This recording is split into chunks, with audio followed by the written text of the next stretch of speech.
सूत जी कहते हैं, हे श्रेष्ठ मुनियों, आप लोग इतना ध्यानपूर्वक कथा सुन रहे हैं, आगे की कथा और भी सुना देता हूँ। कहते हैं कि पहले के समय में एक उल्कामुख नाम के राजा थे और जितेंद्रिय थे। अपने इंद्रियों के ऊपर उन्होंने कंट्रोल कर लिया था। प्रजा पालन में भी तत्पर रहते थे और उनकी पत्नी भी बहुत सुंदर थी। भद्रशिला नदी के किनारे पर दोनों पति पत्नी बैठ करके कथा श्रवण कर रहे थे, भक्ति भाव के साथ श्रद्धा युक्त होकर के। तब तक क्या हुआ कि एक बनिया व्यापार करने वाला आया और नदी के किनारे पर कर ही रहे थे, नदी के किनारे पर नाव को लगा करके उतर गया और मन में सोचने लगा कि ये राजा रानी, इनके पास तो अथाह संपत्ति है, धन धान्य भरा हुआ है, सुंदर पत्नी भी है, बाल बच्चे भी हैं, इनके पास क्या आफत विपत आ गई कि पूजा पाठ करने के लिए तैयार हो गए। पूजा पाठ तो विपत्ति में, परेशानी में फंस जाता है व्यक्ति तब करता है ना। इनके पास तो सब कुछ चकाचक है, तब इनको क्या पड़ी है सत्यनारायण भगवान ये पूजा करने की। उसको नहीं पता था कि सत्यनारायण भगवान का पूजन हो रहा है। तब जा कर कि बनिया तो कैलकुलेटिव होता है, पूरा कैलकुलेशन कर गया, बिना लाभ के तो कोई काम करेगा नहीं कोई, तो जरूर कुछ ना कुछ लाभ या फ़ायदा जरूर होगा, तभी राजा भी ये काम कर रहे हैं। चलिए पूछते हैं। और चल दिया राजन के पास और पूछ दिया, हे राजन, आप दोनों पति पत्नी भक्ति और श्रद्धा से युक्त होकर ये सब क्या आडंबर कर रहे हैं आप लोग। राजा ने कहा, ये आडंबर नहीं, ये श्री सत्यनारायण भगवान की पूजा है और ये क्यों किया जाता है, इसे जान लोगे तो तुम्हें भी समझ में आ जाएगा क्यों किया जाता है। बहुत लोग कहते हैं ना, हमको भगवान में विश्वास नहीं है, हम पूजा पाठ में विश्वास नहीं करते। अरे करोगे कैसे, तुमको पता ही नहीं कि पूजा होता क्या है। जिस दिन जान लोगे उस दिन विश्वास भी कर लोगे। तभी राजन ने समझाया, हे साधु, उसका नाम केवल साधु था, साधु समझने की भूल नहीं करना, वो बनिया था बनिया, नाम केवल साधु था। अब वो जब पूछा तो उन्होंने कहा कि देखो, ये सत्यनारायण भगवान का पूजा है और जिसके घर में संतान नहीं है, इस व्रत को पूरा करने से संतान की प्राप्ति हो जाती है। जिसके घर में धन धान्य नहीं है, इसको पूजा करने से धनवान बन जाता है। जिसके घर में कोई जेल खाने में चला गया है, इस पूजा को करने से जेल खाने से छूट जाता है। और जो कहीं युद्ध में भी जा रहा है, तो इस पूजा को करके जाने से निश्चित रूप से उसे विजय की प्राप्ति होती है। इसमें तनिक मात्र संदेह नहीं है। और एक एक एग्जाम्पल देकर मैं तुम्हें कितना समझाऊं, इतना बस समझ लो कि मन में जो कुछ भी मनोवांछित मनोकामना लेकर के तुम सत्यनारायण भगवान का पूजन करोगे, वो भगवान की कृपा से निश्चित रूप से पूर्ण हो जाती है। इसमें तनिक मात्र भी संदेह नहीं है। और इस बात को सुनते ही उसके हृदय में लग गई, क्योंकि वो बांझ था, उसके संतान नहीं थे। वो चल दिया अपनी पत्नी। जब खूब खुशी वाली कोई बात होती है तो सबसे पहले व्यक्ति किसको बताता है, अपने पत्नी को बताता है। तो जा कर के उसकी पत्नी बहुत सुंदर थी, उसका नाम था लीलावती। जा कर के सुनाया, हे लीलावती, राजा और रानी को मैंने भद्रशिला नदी के किनारे पर सत्यनारायण भगवान का व्रत करते हुए देखा है और उन्होंने कहा है कि सत्यनारायण भगवान की पूजा करने से संतान की प्राप्ति होती है। यदि ऐरा गहरा नतु खैरा कोई साधारण व्यक्ति कोई बात कहे तो शायद उसके बात पर विश्वास करने में संदेह होता है, लेकिन कोई राजा कहे, कोई बहुत बड़े पद वाले लोग कहें तो उसके बातों को लोग सहज स्वीकार कर लेते हैं, क्योंकि उसमें दृढ़ विश्वास होता है। राजा कहा है इसलिए पति पत्नी दोनों को विश्वास हो गया और पत्नी तुरंत तैयार हो गई, क्योंकि औरतों को संतान प्राप्ति की भूख ज़्यादा होती है। क्यों?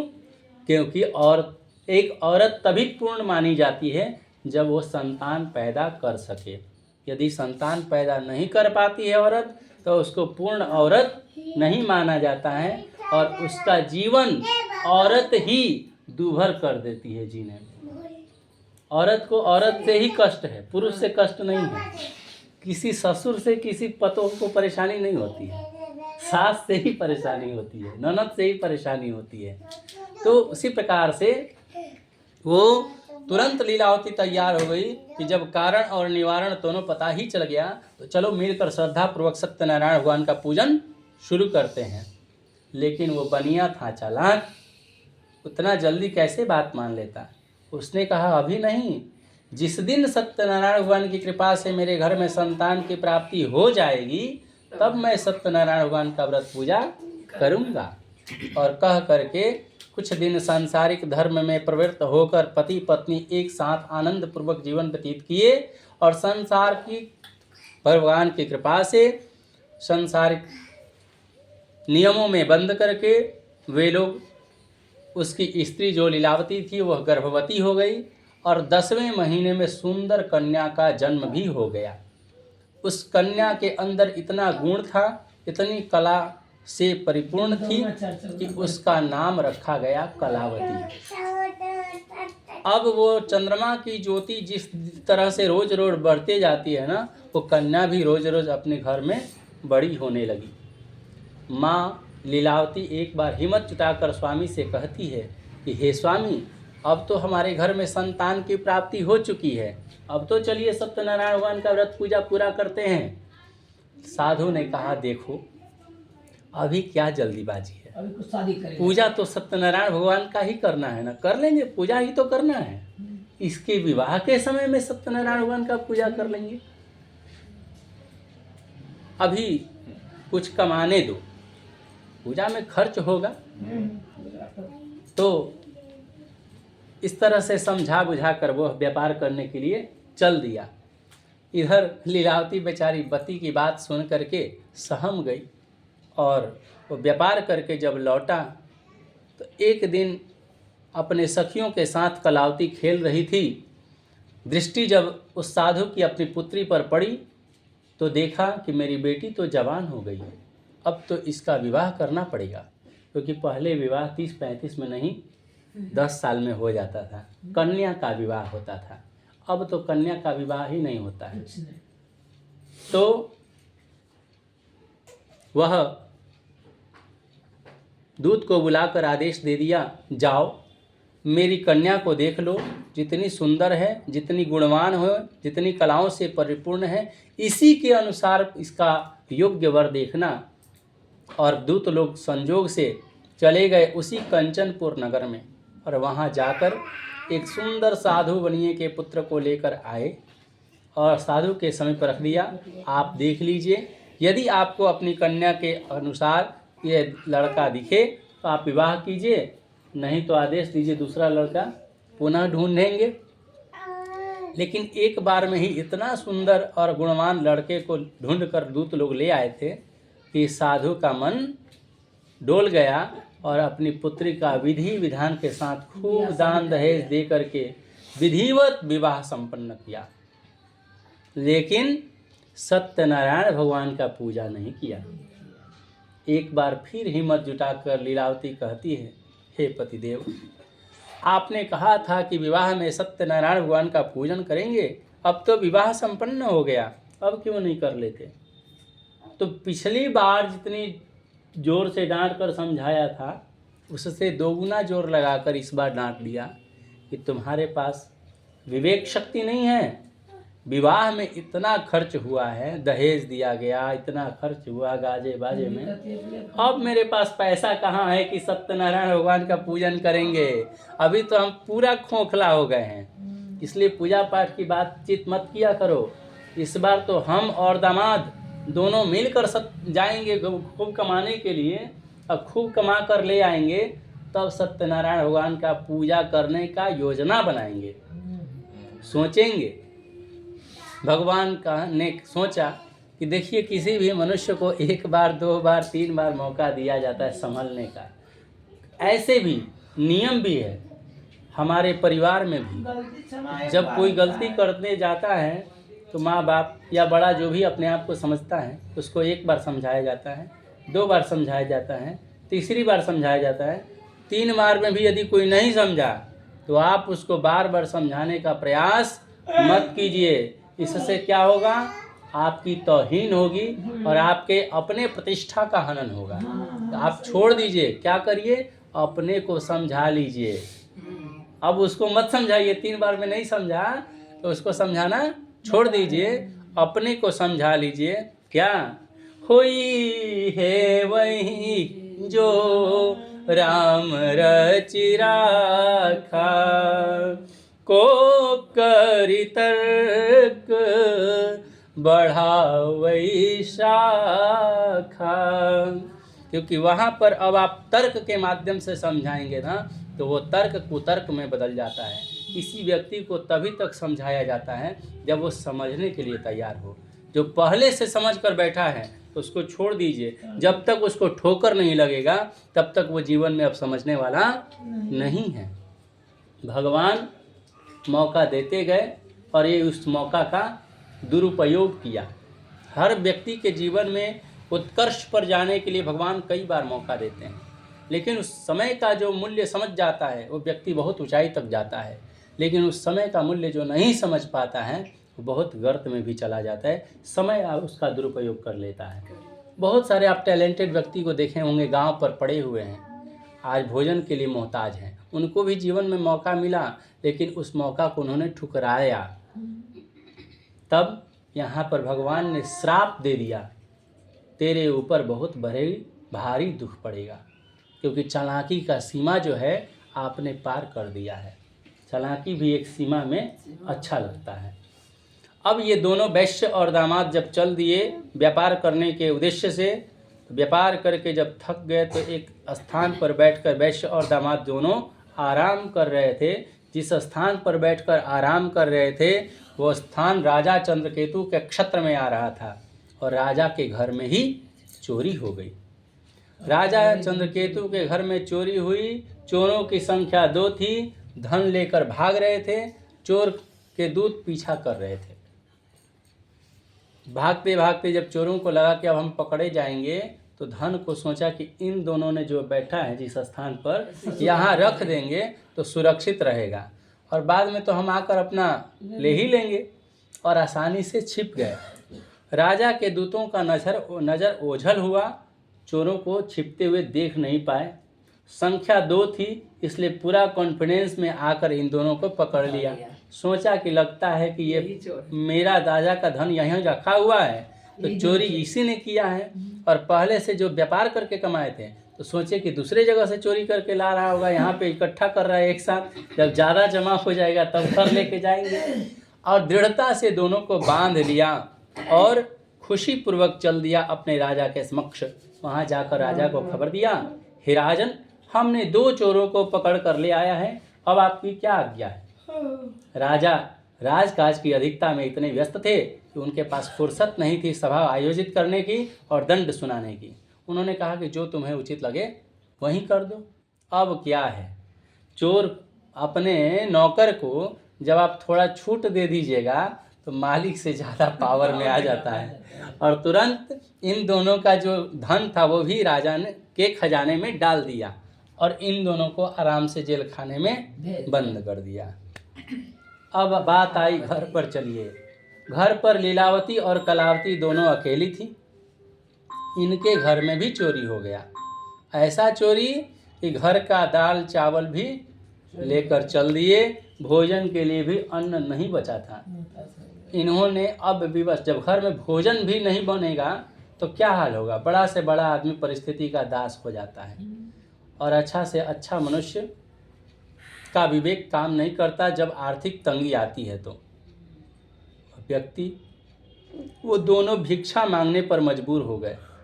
लेकिन पहले से तो धनी थे, कपड़ा बढ़िया था, साड़ी बढ़िया था, सब कुछ अच्छा था घर में। अब भिक्षा मांगना है तो जो रहेगा वहीं पहन के जाएंगे मांगने। तो बढ़िया साड़ी खूब पहन के ब्रांडेड जाइएगा भिक्षा मांगने तो कोई भिक्षा देगा।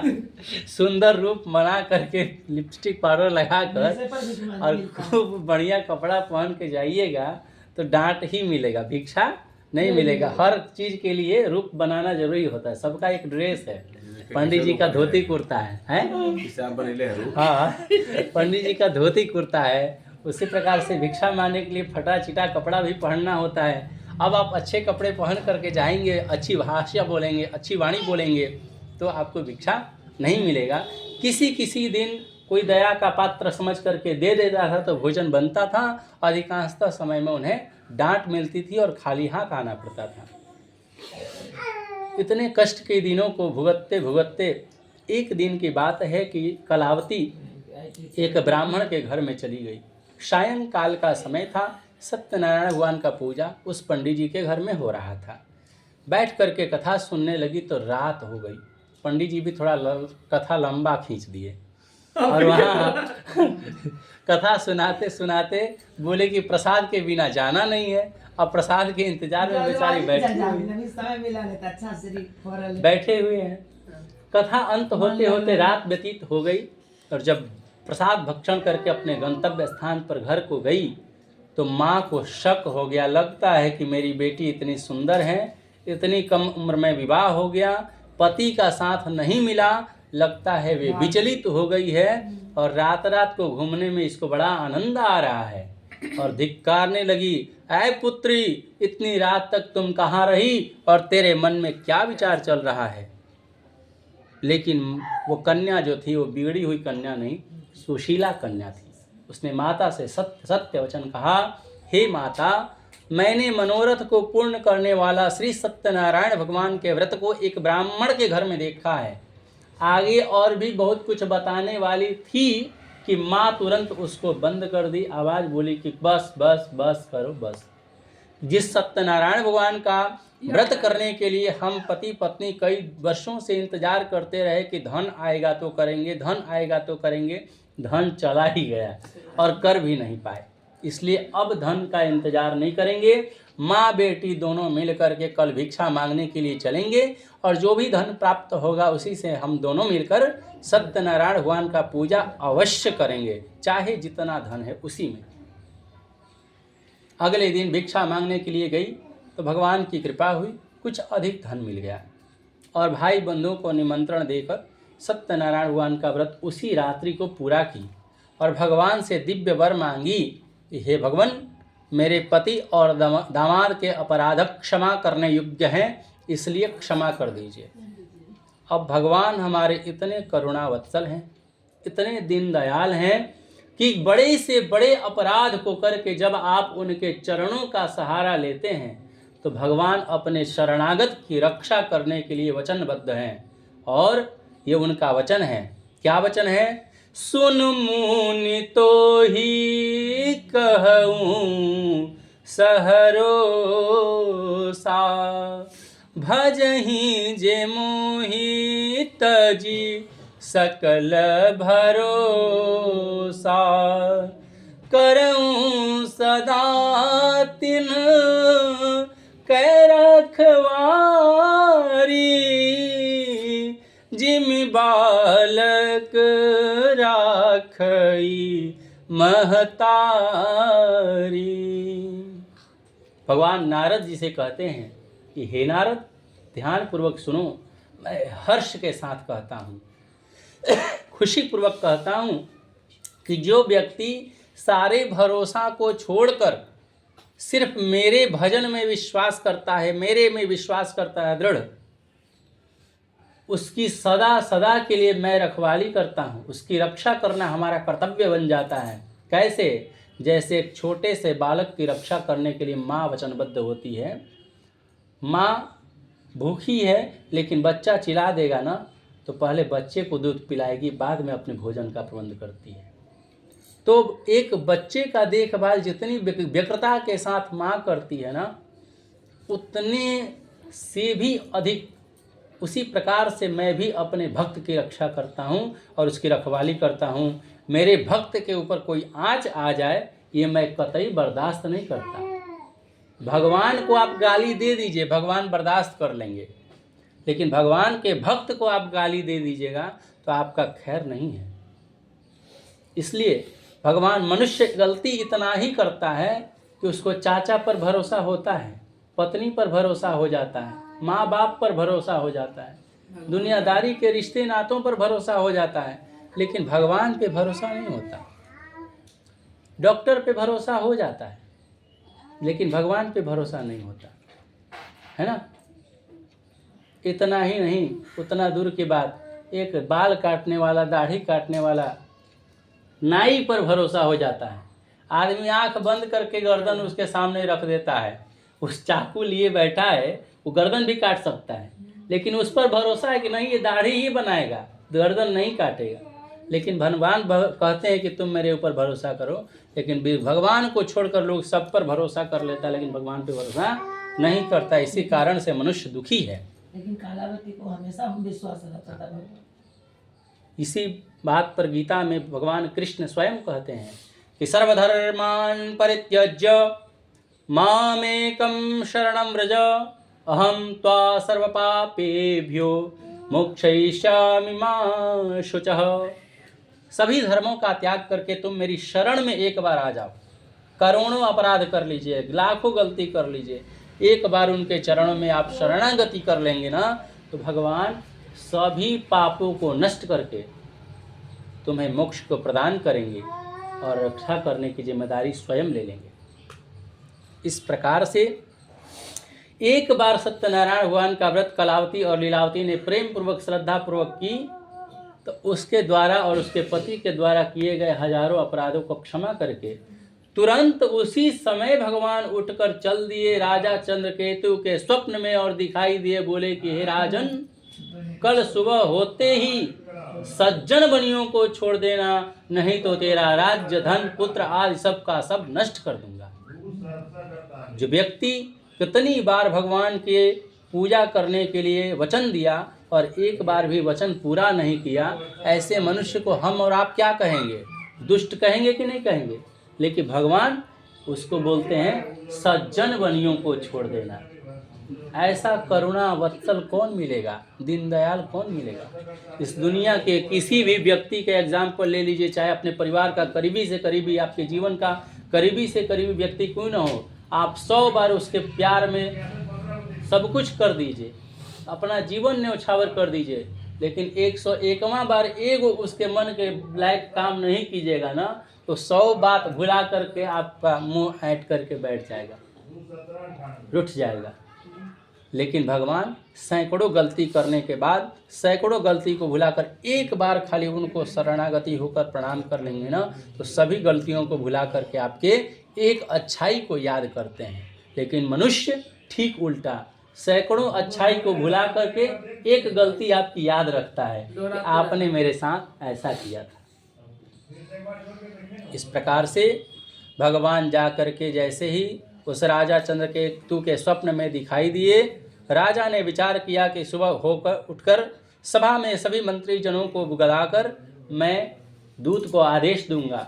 ऐसा सभा आयोजित भी हुई, लेकिन दूत को आदेश पहले दे दिया, बिना मंत्री जनों के सलाह के ही आदेश दे दिया, जाओ शीघ्रता से दोनों बनियों को छुड़ा कर लाओ और उनका सब धन भी दे देना। दूत लोग आज्ञा पाकर राजा की गए। बहुत दिनों से जेल में बंद होने के कारण दाढ़ी बाल सब कुछ बढ़ गया था, हजामत आदि बनवाए, नया वस्त्र आभूषण प्रदान किया और अपने तरफ से राजा भी बहुत सारा धन दिया, क्योंकि इतने दिनों तक इनका जो इनकम बंद हो गया था, आय का स्रोत बंद हो गया था।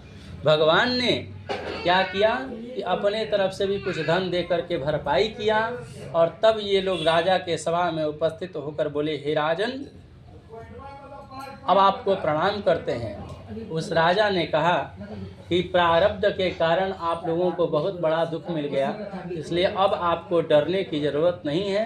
अब आप लोग निस्संदेह अपने अपने घर के लिए प्रस्थान करें। ये लोग भी पीछे की बातों का स्मरण करने के कारण डर के मारे कुछ नहीं कहा कि हो सकता है कि मेरे शब्दों का अर्थ का अनर्थ निकाल कर पुनः जेल खाने में न डाल दें। इस कारण से राजा को प्रणाम किया और अपने अपने गंतव्य स्थान के लिए प्रस्थान कर गए।